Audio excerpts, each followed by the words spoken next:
কে এখন আবার 2 ঘন্টা ধরে চাল ফাল ভিজিয়ে আবার গুঁড়ো করতে বসবে? এখন পিঠে খাবো না। এখন 25শে ডিসেম্বর গেল সবে সবে, কেকই খাবো।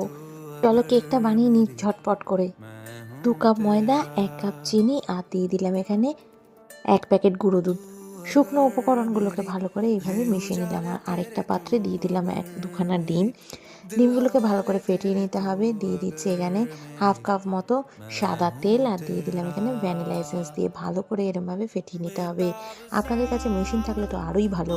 কিছুটা ময়দা নিয়ে এইখানে নিয়ে নিয়েছিলাম ড্রাই ফ্রুটস, নানান ধরনের, সেগুলোকে ভালো করে ময়দা মাখিয়ে নিলাম। আর ময়দার মধ্যে এই ডিমের আর তেলের যে ব্যাটারটা বানালাম সেইটা আমি ঢেলে দিয়েছি। ড্রাই ফ্রুটসগুলো একবারে ঢেলে দিলাম। Batter ready. এবার কেক টিনটা নিয়ে নিন। কেক টিনের মধ্যে অল্প সাদা তেল মাখিয়ে তার মধ্যে বাটার পেপারটা দিয়ে দিন। তার উপরেও একটুখানি অল্প করে সাদা তেলটা মিক্স করে দিলেই ব্যাস। এবার ঢেলে দিন পুরো কেকের ব্যাটারটা। এবার ঢাকা দিয়ে 45 মিনিট মতো বেক করে নিলাম। প্রেশার কুকারে করেছি, কড়াইতে করিনি।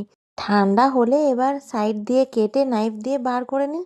দেখুন কতটা সুন্দর হয়েছে, মনে হচ্ছে পুর লাগানো একবারে স্পঞ্জি জিনিস।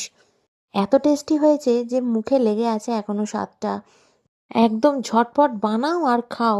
চা দিয়ে হলে তো একবারে জমে যাবে ব্যাপারটা।